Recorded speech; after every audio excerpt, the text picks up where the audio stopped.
My name's Adele Onyango and welcome to another episode of Legally Clueless. No, seriously, I have no clue what I'm doing, but I'm pretty sure I'm not the only one.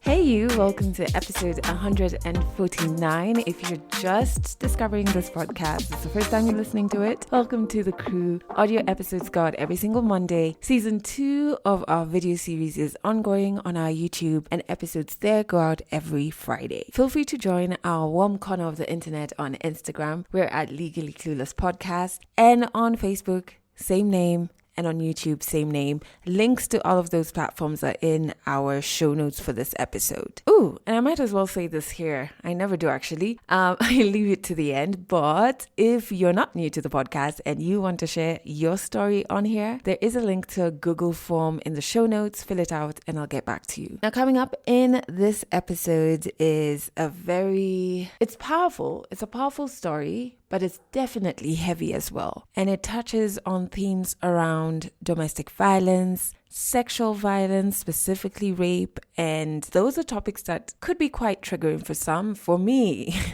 it definitely was, and I'll get into that a little later. I'm about to play a clip of the story, so if those are topics that you can't really engage with right now, you may want to give this episode a pass. When I would work, I would give him my pay. She calls me and she says, Hope. And he said, everybody wonders why you're living with trash. And I say, what is trash? Who is trash? I don't get it. Then she says, your husband. It is being said he sleeps with all the house help you bring in. When he was beating me, it was not just slapping me, no. And one day, I hear my son's friend telling my son, because we were in a flat, I saw your dad with her prostitute. Yeah, he said that clearly in Kiswahili. Nimeona babako na malaya wake. And when it comes for my head, my son runs real fast and pulls him from the behind. And my son is telling me, Mama, toka uende.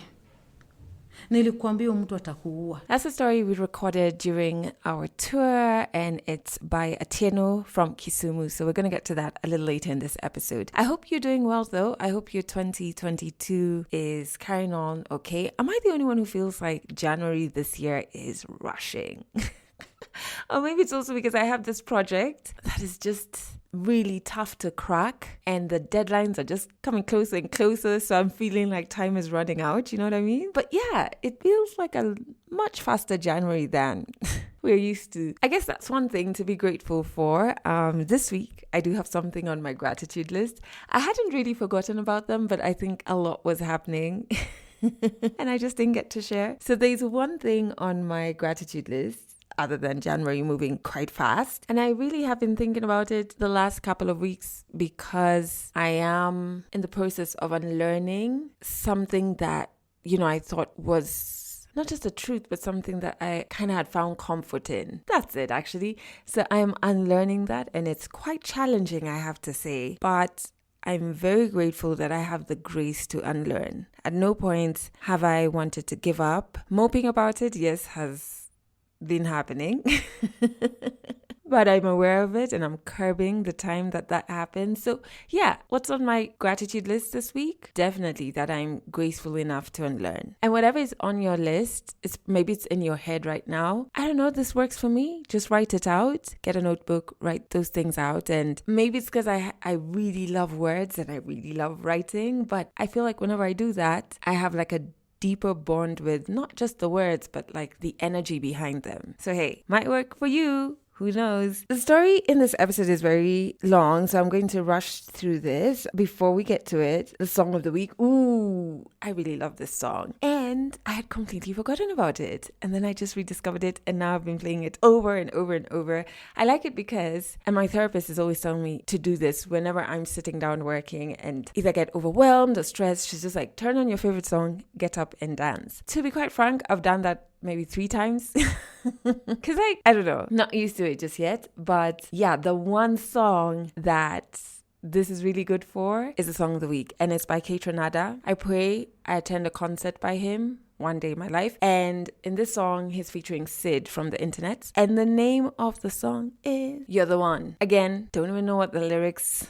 Who is this you? Who is the one? Don't know. Don't really care, because what I love about the song is like the vibe that it has. I hope you connect with it as well. I've put a link to the song in the show notes. All right, let's jump into 100 African Stories. As I said earlier, we recorded this story during our Kenya tour, August 2021. One of the places that we went to was Kisumu.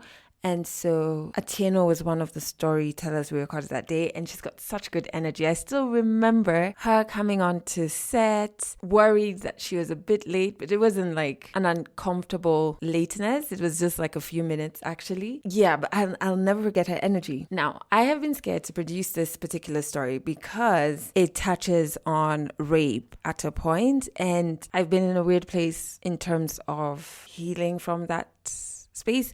Even today when I was working on this episode, I have to admit, yes, I do love crying, so crying happened. So I was really scared of producing it because I've just been going through a really intense time with that part of healing. I've had a couple of triggers. I've had a panic attack, which I have to say hasn't happened to me in a while. So I've been like staying away from this particular story, even though I've wanted to share it with you for a while. But I was just like, okay, it's happening this week. Let's just like get on with it. I say all that, just sharing the effect it had on me. It is a powerful story. And I do know that I feel less alone while listening to Atieno's story, but that might not be the case for you if topics around domestic violence, abusive relationships, rape are things you can't handle right now. Again, you may want to pass on this episode for now. Who knows? Maybe there's a day you could come back and listen to Atieno's story. 100 African Stories on Legally Clueless. Stories from Africa. I'm Atieno Lang. I'm a musician and a YouTube content creator. I think that's what they call it. I'm from Kenya. I was born in a small town. It was a small town by then, Homa Bay, by a 16-year-old mother. My dad was also doing, I think, the 6th level at that time, Form 6. Growing up, there's a part I grew up in South Nyanza with my grandfather. And that's why my son, who is my firstborn, I named after my grandfather. So I call him Daddy because I loved my grandfather. He was my best friend. I grew up in a very protected family, community, and a very loved child. And I got to go to among the best schools during that time. And I remember when I was finishing my O-levels, things went a little bit down because my mom owned, I think there were four nursing homes, and by that time there was an NHIF default or something claimed, and it attacked her nursing homes. And my dad had left his work because he used to be an accountant in the government, and he was now running the business with mom. So we went from 100% to down. But then this thing goes gradually, you know. At that time, I remember the first shocker for me was we had to move from Milimani, because that time I was in Kisumu, and we had to go back to home in our village. The home was beautiful. Beautiful, everything. It's just like another Milimani, but you're still in a village. Reaching town is a problem. You're a teenager, and the teens who come from your area don't know. Hey, one asked me, you know, like in my bedroom, I had posters of Boyzone and Michael Jackson. And one asked me if Michael Jackson was my boyfriend. And I said, yes. They actually believed it, you know. So you can imagine, yeah. Now, that is where I am. I remember mom going to Mombasa with my siblings because she was trying to find a way out. So we'd gone with mom, but I had to find my way back and do my O-levels. Because at that point, mom was like, you don't have to go. You can do it another time. But I was like, no, you don't have money for paying this again. And plus, I remember we outsourced when we were registering for my exams. We had to go to my friend's mom, who actually gave us the money. And mom had to give her dining table. I can never forget that. So I told mom, no, I will find my way to Kisumu and do my exams. So here I am, 17. And I've been in this life where you're going to birthdays, there's a driver, you know, they drop you at the gate, the driver is there to pick you up. Life is wonderful. I think I was in my own world. La, la, la, la, la, and life is beautiful. And at that time, I came to stay with my friend now. And I remember we went for swimming. And since my friend's mom used to deal with the oil, there were many people in their house. So you'd see many people when you go in. And I remember seeing this one guy who used to be there. And my friend would tell me, oh, Hope, he likes you. I'm like, he's old. When you are in your 17, someone in their 30s are old. And he's like, no, you see, his name is so-and-so, and he's like my boyfriend. So if you can be with him, we'll have boyfriends with the same name. I'd never had a boyfriend. But I'm like, he's old. I couldn't get past the old part with the stomach, So anyway, we happened to be from swimming. We are, I think we are 4 girls. We meet him just out of the gate. He's coming in with his Prado. If it's not Prado, it's Pajero. One of those 2 cars. I think they were the in thing. When you're driving, that is like, it's like a Range Rover or something. So we walk out and he's there. And he always had someone beside him that I came to understand was actually his bodyguard. His cousin, but his bodyguard. And we meet them there and he says, hi, girls. And we say, hi, we're happy. He says, can I drop you, girls? And me, I'm like, no, you can't. But my friend insists, He goes in to get something, comes back for us and drops us. Everybody is dropped. I tell him, I stay very far. And he says, there's no problem. I'll take you. It doesn't matter if it's in Nairobi. I will take you. I'm like, cool, let's go. So we go home. Our trip home was very funny. He was courting me and his cousin or whatever that was also courting me. At the same time, I'm sitting at the back. I remember I'm 17. We reach home. My dad receives them very well. My dad is very polite. And he asked my dad if he can take me out. I don't know. I think he didn't know how to react to this. And he says, if it's okay with her, there's no problem. So we come back with him. I go, I change, and we come back with him. And he tells me, okay, I have to go where I sleep, which is in Nyanza Club, and change. And then we can go to dinner. So we reached there and I'm like, you stay in Nyanza Club? And he says, yes. I said, I never knew there were rooms in Nyanza Club. We play, we swim there all my life, Like you can come and check out the rooms, how they look like. I'm like, no. But he tells me, no, don't worry. You're safe. You come and check it out. And I'm like, oh, okay, cool. So I go in and he's showing me. I remember very well. You enter and the toilet is on, this is right, this is left side, yes. And when I go in to check, he locks the door. I had him locking the door. But for me, it was just like, it's okay, I've been seeing this person. He's not like a stranger to my eye. I don't talk to him really, but I have been seeing him in a safe place, And I walk, I see the room. It had 2 beds. It had a place for writing. Then outside in a balcony, and then you could see the lake. It was beautiful. And then there's a tennis court, Then ahead there's a lake. And when I come back in, he's on me and he's pulling everything and he's saying these sweet words. They're not sweet. He's not aggressive. This is the funny thing. He is not aggressive, but he's locked the door. He's on me and everything is coming out. He's a man. So at this time, I'm thinking like, how do people get out of this situation? I don't know. But what I know is I find we are on the bed and I'm moving. And I'm moving. I realize I'm moving because of the pain. When it's trying to penetrate, it is so painful. So I keep on moving, and I'm telling him, no, stop it. I don't want this. But it's like, nakupenda sana. He was from Tanzania. So he spoke Kiswahili more. Before I know it, we are on the other bed. Everything was a bit so fast. And before I knew it, blood was all over the place. And for the longest time, I didn't even know I was deflowered. This is the most funniest thing. I think I never knew that when you're being deflowered, you're going to bleed. I just felt I was on my period. I didn't even know I was raped for the longest time. It took me time to know I was. And we didn't go for dinner that day. All I remember is we ordered food and it was brought in. And this is a place where I've been since I was a little girl. So the following day, there were whispers all over the place. And they were saying, Olang's little girl has been deflowered. It was everything going on. And Kisumu is a small town. It's not really that big. Maybe nowadays. But those days, everybody's everywhere and everything, I ended up even dating him. This is the most funny thing about it. Because when we left the place, he took me to a petrol station and asked me, would you like to get something? This was in the morning. He wants to go for work, so he must drop me. And I entered in. And I think I took pad and a yogurt. He went, dropped me on my father's gate, and he gave me 1,000 bob, 500. I think that time there was no this 1,000. He gave it to me. And he told me, I will come back for you in the evening. I didn't answer him. I just entered in. I was broken in a way, but I did not know whom to tell and how to tell it. And I felt like nobody would believe me because they would have asked, why were you in his room? And then again, I felt like he already took what was very precious to me. My virginity was precious to me. I intentionally never broke my virginity because I had a plan.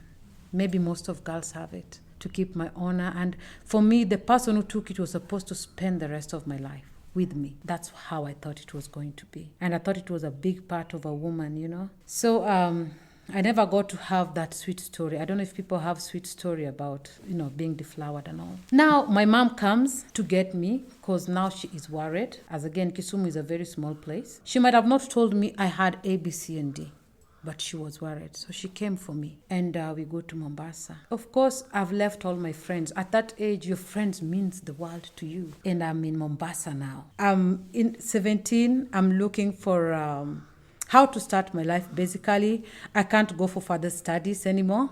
My parents are running for their lives. They are being looked for. They were always on the newspaper. Yes, the accounts have all been frozen, and it's not a joke. And these were the children. We were people who had home in Milimani, Nairobi. We had a holiday home in Upper Hill. Mombasa, we would stay in White Sands. We go for our summer holiday. This was different. It was from 100 to 0 in a span of one day, and nobody's warning you what is going to happen. So my mom took me to this blind man. He's called Tom, and he used to play a one-piece band. And I remember us walking into his house. It's called Container. They look like a container. We enter, and my mom says, I am here, and this is my daughter Hope, and she can sing. And Tom says, okay, that's so fine. Leave her with me. And my mom leaves me there. And Tom asks me, what can you sing? I say, basically, I can sing most songs, I think. Because that's all I know. I know how to sing ever since in school. That's how people know me. And he asked me, can you sing Titanic? And I say, is this love? Is this My Heart Must Go On? And he says, yes. I say, yes, I can sing. So he plays, and I start to sing. And he tells me, can you come to work with me tonight? And I say, yes, I can. So that's how I joined the industry of doing music in clubs or hotels, And I started singing, and it was beautiful. It was wonderful. I was in heaven. I was living my dream. My dream was to sing. Then I started looking for a bigger band, something that could pay better, because at that time I'm helping mom out.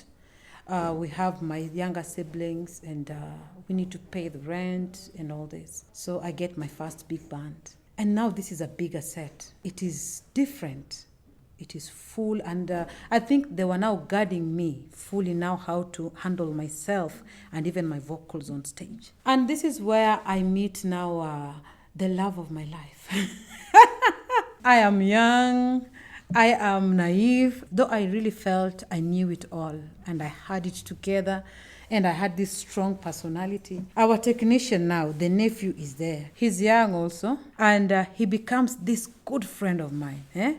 Do you know that friend that you can never take away? Even when you try to go away, they seem always to be there. So we start this very weird relationship, and before you know it, I'm expecting our firstborn. And the funny thing about our relationship is, it started with me working and him trying to find himself, I think. And he was 6 years older than I. I remember him always trying to find himself, he did not know what he was going to do with himself. He really didn't. I'm one of those people who are dedicated. So when we decided we were going to do this, I was in it. In fact, my parents thought I would give up because it was really hard. For over 9 years, if you're the sole breadwinner, but those were the times that there was peace in our marriage. Those were the times I knew what peace was. I was working hard. I was making sure that we had a roof over our head. There was food on the table. The children could get clothing, even him, because he also has to clothe himself, right? Because he was a man. My grandmother told me that never take the manhood away from a man. When I was very young, I held that with me. And when I would work, I would give him my pay. So he would take care of everything. If it was house rent, he had to go and pay. So when the landlord would come and ask me for money, and I knew I'd finished, I never understood what the landlord was asking for. So I remember one day I told him, I want to go and talk to the landlady and the landlord. I understand. Why do they keep on coming here? And he said, no, I'm going to handle it. So later on, I came to understand that he would pay money, but not all the money. And I think that saddened me. He never used to do anything in the house. So I didn't understand where he was taking that money. We lived. I basically lived through it, through our life. I think I lived closing my eyes and my soul to things that I felt like could make me unhappy. I think that's how I survived 15 years. So every birthday of his, I would do something. There's a time we were expecting our third child, and we didn't have much. So that day, I remember I went to Nakumat, and I bought queen cake and a candle, a birthday candle. My pregnancy was very big. I was so tired. At that time, we was living at my mom's quarter in Nyali. And he came. He had gotten just some kibarua. So he came home. So when he came, I didn't open because I was, I'm really pregnant. So even coming up from down, we were sleeping on a mattress down. So coming up was a problem. You have to look for yourself and pull yourself up. I'm putting my queen cake and a small candle on it. And then he rounded to the window and he's beating the window so hard. And I'm like, what is it? Just wait, I'm opening for you. Then I lighten it. So when I opened, he came in like almost pushing me, And I'm like, what is it? Then he said, who was inside here? I'm saying, what do you mean? Then he looked and he saw the candle. And he's like, I'm so sorry. I thought you were with someone. I said, I'm almost giving birth. Why would I have someone in the house? I sang for him happy birthday. When I had money, I'd make a very big party for him. Our people would come, my friends would come, his friends, I would call the ones that I knew because I never knew his friends really. But he never even remembered my birthday in 15 years. And I remember I would always remind him so he would run to go get something. So there's a time I stopped and I wanted to see. So when I was turning 26, I remember sitting there, he came and he was lying on a couch and he slept. And I told him, I'm going to listen to my sister. My sister had a band and they were playing at Kahamas that day. So I went to Kahamas and when they saw me, all my sisters were there, their friends were there. When they saw me, they were so happy. So they gave me a treat and I laughed and I laughed. And I'm one of these people whom when I laugh, tears just run down my cheek. And for that day, I remembered myself. And I said, this is me. And I had not been me for so long. And I asked myself, who had I been? I had never laughed for a long time. My life became my husband's life. I talked about what he loves, what he eats, how I cook for him. Like, that's all I talked about. I basically had no life. So I remember this time when we have our house helps. There's one house help that I hired when my third child was just around 2 months. And remember, I was also around 25, 26. And this girl must have been around 18 or 17. And when she came looking for the job, she just came, hi, I have problems and I need to work. And we clicked. And it was nice. It was a good relationship. Even if you came home, you wouldn't have known this was my house help or anything like that. We were like sisters and everything. Then one day, the girl just started being very rude. And I didn't understand. You'd ask her a simple question and the way she would answer you was like, what is happening? And I remember asking her, what is going on with you? Why are you so rude? And she would just click, So one day I called her and I told her, I don't know what's happening, but in our home we can only have one woman. And unfortunately, we cannot have two. So you have to go. And when she was leaving, I realized she was really expecting. She tried to say, oh, forgive me, but I said no. I want us to have a respect and love, We've been together for a while. So I don't want this to make us to be enemies. So anyway, she left. We had another house help. This one was very happy. And the children loved her so much. And I remember she loved making for the kids viazi with eggs. Anything she made, eggs had to be in it. She loved it, but the kids loved it also. So I left her make it because I wasn't eating it anyway. So she became very round, in a short span, But she was so good. A time comes where now she's expecting. She's sick. At first we think she's having malaria. So I try, give her money, go to the hospital, do this, nothing. She's really sick. In this particular time, a friend of mine who used to have a kibanda, she used to sell all these fruits and all this Mama Purity. And she calls me and she says, Hope, there's something happening here. She used to call me Olang. And she said, there's something happening here. And I said, what is it? And he said, everybody wonders why you're living with trash. And I said, what is trash? Who is trash? I don't get it. Then she says, your husband. Everybody's wondering, how can a beautiful woman like this, where did she get this from, And I said, why do they call him that? And he says, it is being said he sleeps with all the house help you bring in, And I'm like, no, I didn't see that. I don't know how, but I didn't see it. But when I look back, it was so there, And I say, really? And he says, yeah.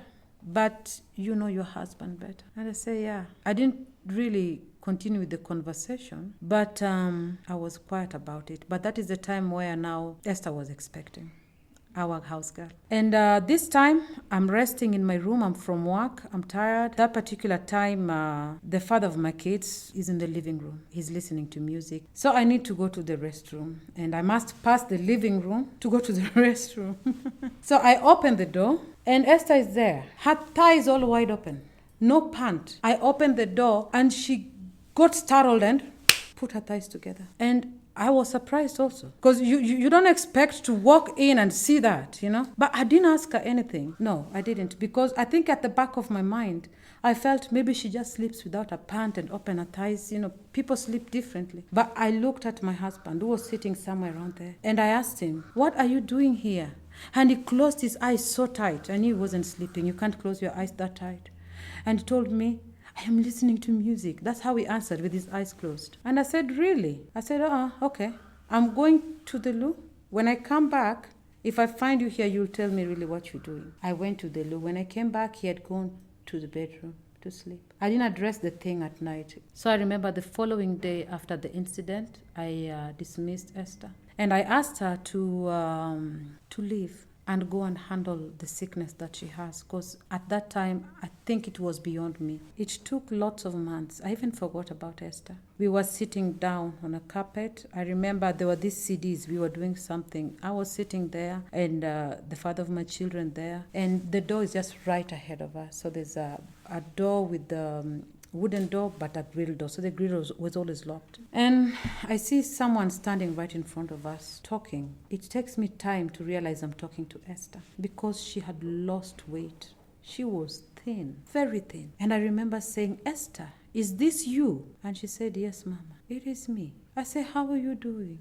She says, I'm fine. I asked her to come in, but she declined. And she said, I just came to ask for my money. I had left some money. And I said, I asked her to remind me, how much was it? And she told me. And I told her to come on, I think, Friday, so I can pay her. And I asked Esther, how is your baby doing? And she told me, Mama, I had lots of problems. I had a stillbirth. It went and it ruptured my urine bladder. So the urine would just come out. And Esther came from a very poor background. The parents could not take her to the hospital at first. So she stayed for a while with this problem. And I think it was bigger than that, because this is fistula. So when they finally put a way to take her to Nairobi Hospital, because she was coming from Okambani, after being treated, they couldn't even pay for her to come out. She really stayed in a hospital. And I think maybe there was a government, something happened, that's when she was released. This entire time, my husband was sitting right next to me. He wasn't far, because we were just sitting. He never uttered a word. His lips were dry. He was like, then I told Esther, I'm very sorry. I asked Esther if she would like to resume again. Esther jumped. She said, no, Mama, thank you. It was like scared, And I said, are you sure? Because I felt like she may need the money, But she said, no, thank you. I said, okay. So when Esther left, my husband, by then, tells me, iyo ninja. I'm like, what is wrong with you, Didn't you heard what she just said? Kambani unajua kuna chakula? Iyo ninja. I think for the first time, I got to understand what I was dealing with. There was no humanity That was his child. That was his child. Did he ever admit? Never. Who? Never. Never. He can never admit it was his child. He knows it. I know it. I used to leave and come back several times. I remember I became a nomad in my own home. I was never at home. Once he started working and earning good money, I didn't have a place of my own. I remember camping in my friends' houses and coming back because I have kids. And I remember him mocking me for it also. And it pained me. It pained me because I gave him a home, a stable home when he had nothing. And he rendered me a nomad when he had something. And it really pained me. Now, the last stroke for me now to really say this was over is when now the beating became beating. And the rape became rape. Basically, I was just called Mama Daddy. But I came from Mama Daddy to being called Nyama. Leta yo Nyama apa. And I remember one day, he really beat me for nothing at all. Nothing at all. You know, I always say there is no reason why a man should ever put their hand on a woman. But if there was any reason they could do it, there was none. Because I remember he had just convinced me to come. We had started living again. And my daughter was going to school. Kids had gone to school. She was looking for her tie. You know, those ones you've moved in, things are still replaced. And I told him, because he kept on telling the child, go back in, you know. So the kid is traumatized. You know, she's like shaky in between. I said, no, let her go, because she's going to be caned also in school for being late. I will sort these things out. And I'm going to do what? To remove the tie. By the time she comes in, everything will be there. So my daughter goes and I go and I lock the door. So because he was coming, so I locked the door and told her to go because I know him. And when I locked the door, I went back to sit. He came. And when he was beating me, it was not just slapping me. No. He comes with his hands like this. And it was always my head and my neck. And he presses my neck so tight that I couldn't even speak. And I was a singer. How do you sing when your neck has been pressed the entire night? This is morning. I was beaten black and blue. And I remember what I did was, because I had my nails, so I kept on doing this, you know. And even the vest he wore torn, because I said, if I'm going to die here, let me have a piece of him somewhere where they can trace how I died. So he beats me. And at some point, I get a space and I ran to the bedroom. And I went and I locked myself on the bed. And I remember putting myself like this because he comes. And I whisper and I say, please don't hurt me. Please don't hurt me. At that point, I tell him that. He's quiet. Then he reaches out and he holds me. And I'm very scared because I'm shaking. And he tells me, it's okay. It's okay. And I ask him, what have I done? And he says, I don't know. And I'm sorry. So at this time, I lift my head up and I find him now taking a video of me and he's smiling. I didn't understand it either. The beating went on and the sleeping out was a normal thing. He leaves and he comes back the following day shamelessly, you know. And one day I hear my son's friend telling my son, because we were in a flat, I saw your dad with her prostitute. Yeah, he said that clearly in Kiswahili. Nimeona babako na malaya wake. And I asked myself, it's okay if you want to have women. Why are you bringing them where your family stays at? I didn't ask him. I didn't like confrontations, I guess. And maybe I didn't want to be beaten also, you know. This time I'd given up. I was sleeping in the living room. He would come. I remember this was 31st. So he comes first morning around 6. And he's like, I must have you. It is first, you're my wife. I must open the year with you. And I said, no, I don't want anything. Leave me alone. We get to fight. He gets to pin me down and he gets to have his way because he's stronger, of course. I remember after that, when I was going to the loo, I felt a smell. There was a smell. I felt a smell. And I couldn't understand what I was smelling. So when I was wiping myself, at the back of the tissue, I could see blood. So I'm wondering, how am I having my period? Then I realized I was bleeding from my anal. This took 3 days. And I remember talking to him. And I told him, this is what is happening. Please give me money so I can go to Maristop for them to see what is happening because I don't know what this is. And he looked at me with no feeling, no motion, nothing at all. He never said a word. He never gave me money to go to the hospital. And I remember thinking that even if the love was over, There must be humanity. Just humanity. I didn't get any. I felt like for a woman that you've known since was a young girl, I was young, given you 4 kids. And trust me, it wasn't an easy life. Some of the pregnancy, I had to go look for mboga kwa barabara when there was no job. So when it comes after going to seek for job, he would find food also to eat. I stayed because I felt we were building something. At that time, those were my end of times now, when I realized I cannot do this anymore. I realized this I cannot do anymore. I remember him coming home one day at 11 after he'd left the house at 12 and said he was going to meet with his friends. And he slept out. And he came, I packed my things, and I'm ready to go. Because he tells me every day I should leave. So I tell him now I'm ready to go. Give me money so I may go. Because my mom is no longer in Mombasa. She's in Kisumu. I can only go to my mom. Where else am I going to go to? I don't have a job. I have 4 children. So I go back to mama, He comes in, he starts arguing because I'm sitting at the dining table. And one thing lead to the other, and he's coming again to beat me. This time, children are having their half term also. My youngest daughter is watching something just in the living room. I think my other daughter and the youngest one are outside playing with their friends. My son is in the bedroom. He just joined Form 1. So as he comes for me, I think I'm making noise at this time, and I take the food. I remember throwing it at him because I have to defend myself. And that's the first thing I do. And when it comes for my head, because now my hands are somewhere like this, my son runs real fast and pulls him from the behind. And they go and they fall. I even see the TV going like this, and I'm worried, because I feel like the television is going to fall on them. He picks himself up because they fall like this. So my son is down, then him on top.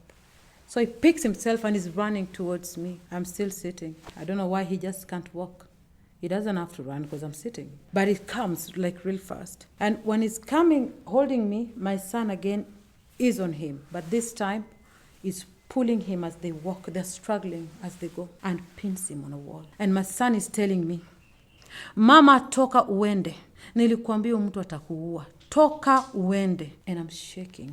I'm really shaking. And I had my microphones down here. I was trying to find a buyer so that I can find a way to leave. I'm telling him, no, I'm not going anywhere. This man has misused me since I was a young girl. If he wants to kill me, he will kill me today. I take one of the microphone and I start beating him with it. Because, he has pinned him. So he's not going to run to me, definitely. So I stop. I think I was like in a shock. Because I just stop and I turn around. And I hear him telling our son that to leave him, he's going to get his things, he's going to work. So my son leaves him. He comes back and he pulls something from behind the television and he disconnects whatever was being watched and he leaves. And my son comes back in and connects it again. So I asked him to call his friends, because I called my cousin to come and pick me. And she told me I'm coming. She was at work, she's a lawyer. And she said I'm coming. So I first live with my youngest daughter.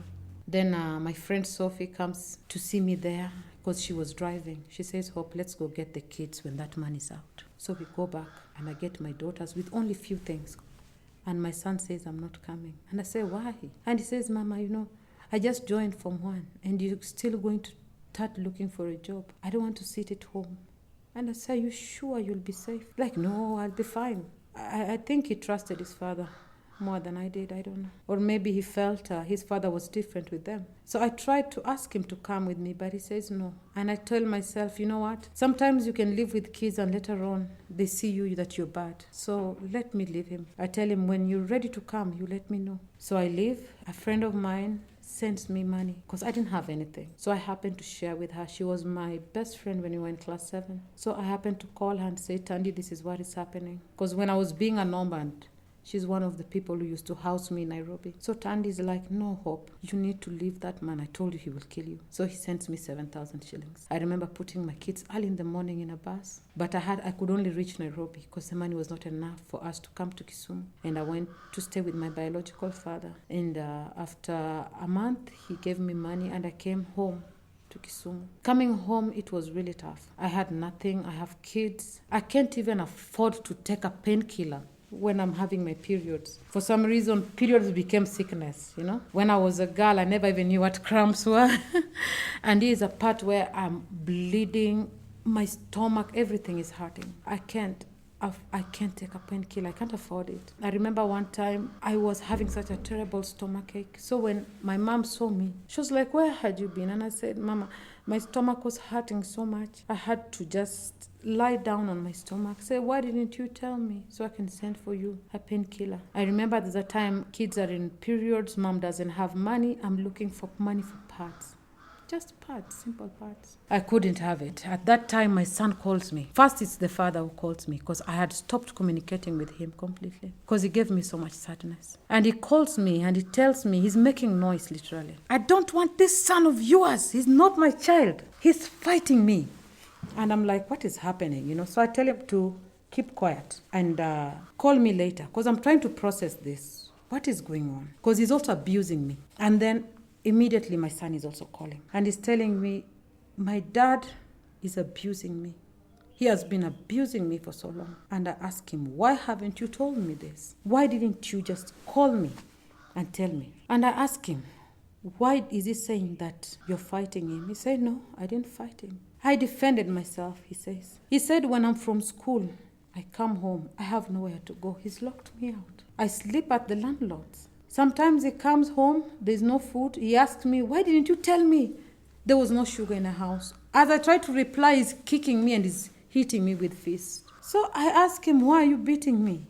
He just keeps on beating me. It's just small things. "The salt is out. Why did you stay late?" He says sometimes he comes home, he comes with sima in his pocket and he's giving me to eat. I tell him, "No, I'm not eating sima from your pocket. Give me money, I go buy it. I make myself, I don't know where you're from with this, So that day it happened that he had gone out with a friend. They usually go to the beach. In Mtwapa, there's a beach down.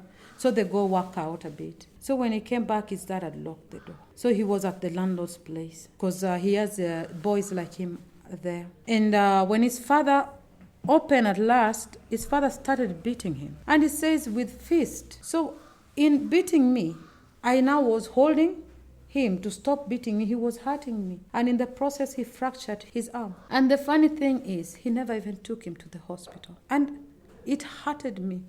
I felt betrayed by him so much. All he had done, that one really killed my soul. Because I felt, even after that, no matter what had inspired, he should have had a father's love for his son and just took him to the hospital. He slept with a fractured hand. It was swollen. He was in pain. And when they're telling me all this, I don't even have a shilling. So I'm asking myself, hey, God, what am I going to do? But then there used to be this man. I had done some few songs and put on a YouTube. And he came across it. And there's this cover I did, Nakupenda. And he wrote down and he said, because the lyric says, ukinipenda leo nitakupenda pia. And he wrote nitakupenda pia. And I remember him reaching out and he started sending me money. Out of the blue, he's just a Kenyan living out. And he would send me something like 4,000, 5,000. And that day, I saw like something coming. Just at the moment, at that particular time, I'm seeing a message coming in. Then when I looked, it was from a bank, yeah? And when I checked on my WhatsApp, it was him. And he said, Happy Mother's Day. And it was Mother's Day. And he even sent me a song by Maywood, Mother, How Are You Today? And I remember seeing the grace of God in my life. I knew that was God. And after that, I never heard from him again. And I remember telling my son, I'm sending you money tomorrow. Because I had to go, it was at night when they were calling, withdraw the money and send. And I told my son, go and buy Ghana Must Go. And I called his father and I said, kindly allow him to take his clothes, because I have no money for buying him any. And I remember his father telling me, oh, so you are the one who has been encouraging him. And I asked him, what do you want me to do? You want me to leave him in a cold the way you have? I leave him become a chokora. If you I held and clothed, I gave you a place to stay when you could not find yourself. Now I should leave my son out to the world. I told him, no.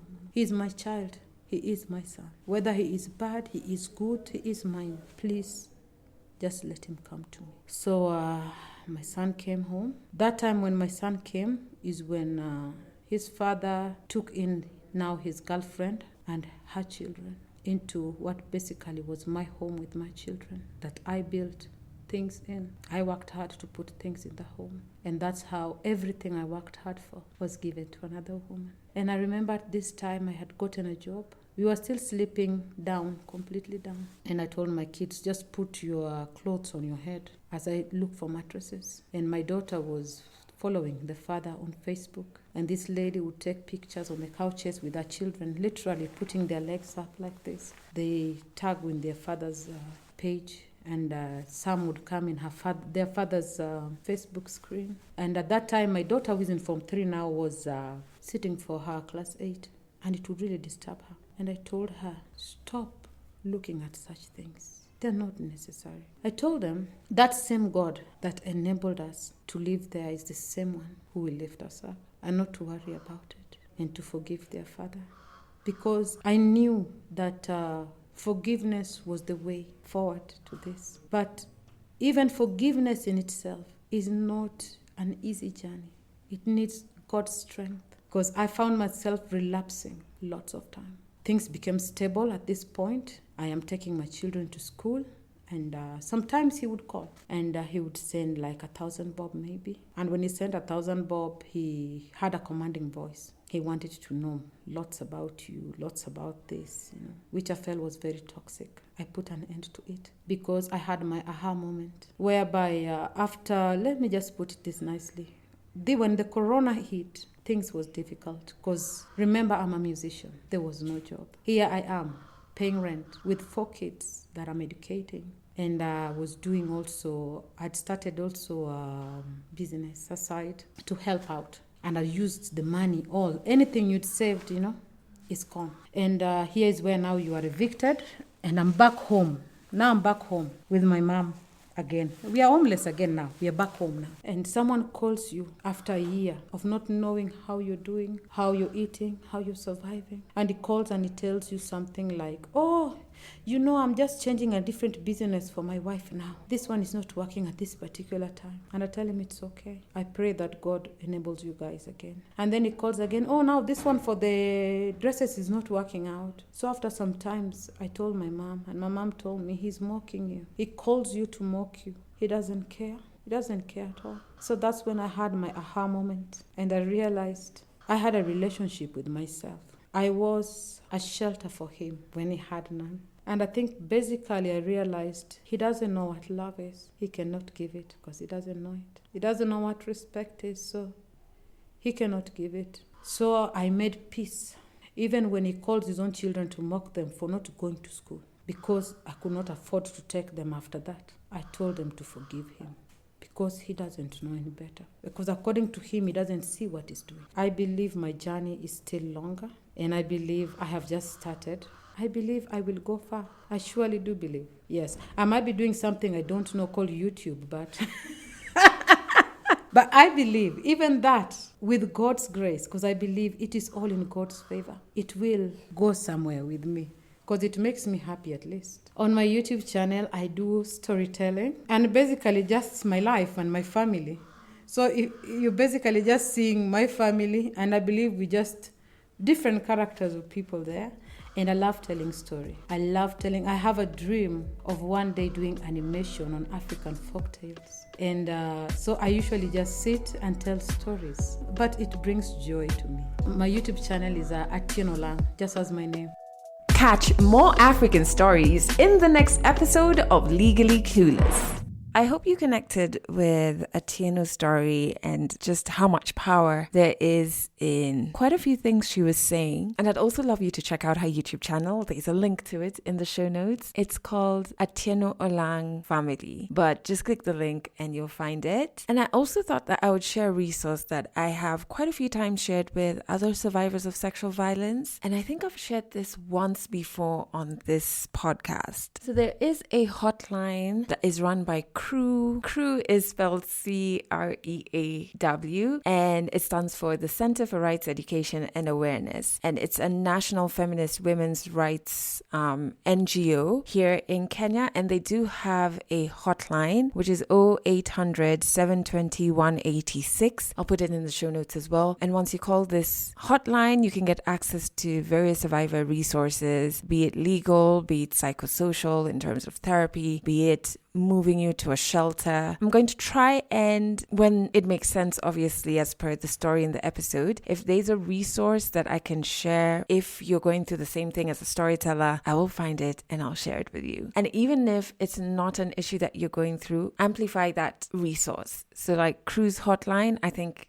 everybody should share that, because you never know who might need to see that on your timeline or benefit from the resources that they have. All right. I am going to end this episode here, but not before I tell you that you can catch this podcast on Trace Radio in Kenya. Just head over to traceradio.co.ke. You can stream Trace there, and you can catch Legally Clueless on Trace every Monday and Wednesday at 12 noon and 11 p.m. and Friday at 12 noon. I also forgot to mention again that you definitely should check out our YouTube channel. A new episode from season 2 of our video series went out. It touches on grief, and it's by one of my favorite people ever. Her name is Zippy. From the first time I met Zippy, I just knew that I connected with her energy. So I'm sure you will find that to be a very powerful episode. So head over to our YouTube. And lastly, if you want to share a story on this podcast, fill out the Google form and I'll get back to you. Which Google form? There is a link to it in the show notes.